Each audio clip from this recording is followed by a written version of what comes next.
The first time I noticed the distance. The first time I realized something was wrong. It wasn't in the words she spoke. It was in the silence where her laughter used to be. Emily had once filled our home with warmth, her joy a melody I had taken for granted. But over time, the sound of her amusement faded, replaced by polite smiles and distracted nods. She stayed late at work, blaming deadlines, her phone always tilted just out of view. I told myself it was stress. Her promotion at the law firm had come with brutal hours. But denial is a fragile shield, easily shattered. One evening, while she showered, her laptop glowed on the kitchen counter. A notification flashed. * dinner tomorrow. Miss you. * the sender's name, Daniel Hartman, meant nothing to me. But the timestamp did.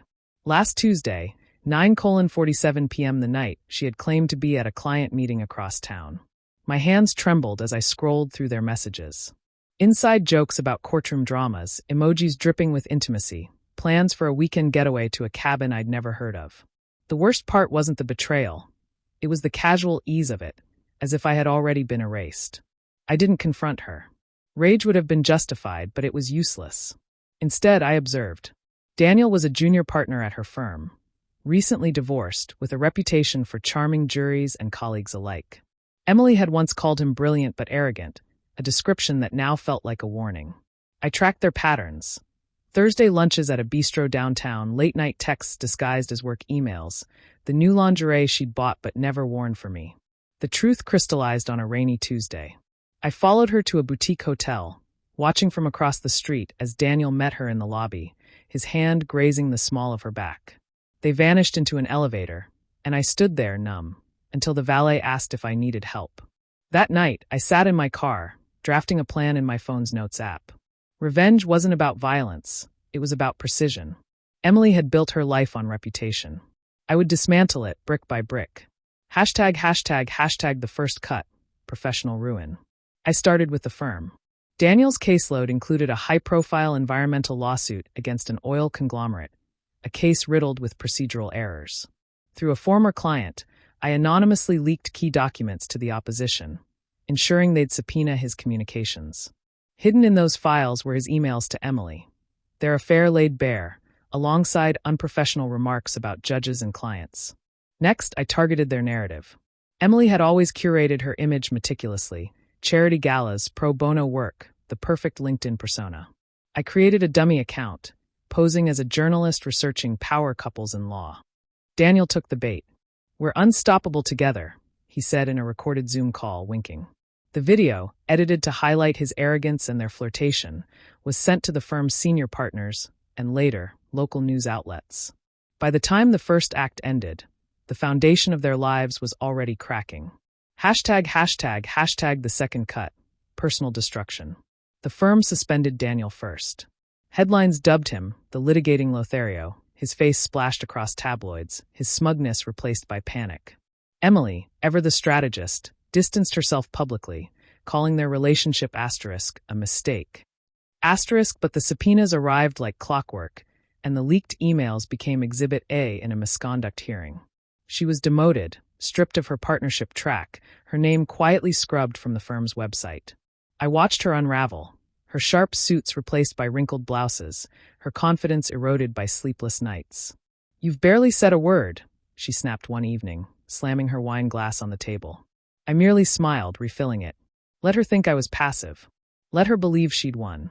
Daniel, desperate to salvage his career, turned on her in a televised interview, painting Emily as the aggressor, a temptress who'd exploited his vulnerability. The clip went viral. Her inbox flooded with vitriol, * homewrecker, gold digger, liar, * she deleted her social media, but I had already archived every post, every photo, every humble brag about her perfect life. # the final cut, the last thing she loved. Yet reputation could be rebuilt. Shame could fade. I needed something permanent, a scar that no amount of time or therapy could erase. I waited until winter. Emily, now jobless and ostracized, spent her days scrolling job boards, her nights drinking cheap wine.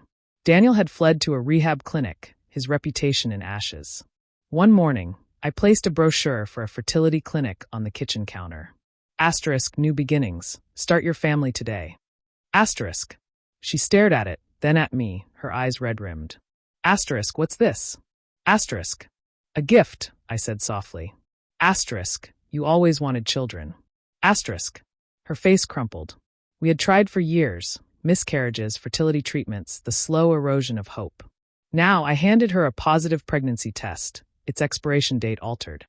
Asterisk, I took a liberty. They need a surrogate. The pay is life-changing. Asterisk. Desperation made her reckless.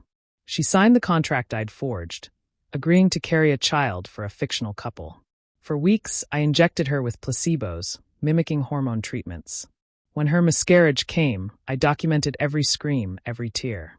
Then the fake medical bills arrived, asterisk asterisk $85,000 asterisk asterisk in debts, her name on every page.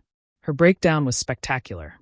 She raged, smashed mirrors, accused me of sabotage. I called the police, playing the distraught husband.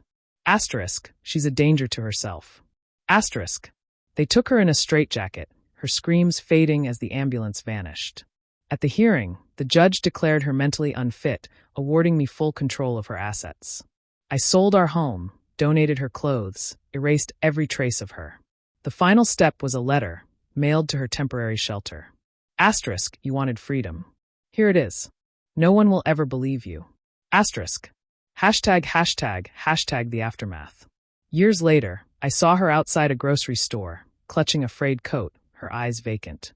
She didn't recognize me. Revenge, I realized, isn't about punishment. It's about reduction. Emily wasn't a villain. She was a lesson. And lessons, once learned, are never forgotten.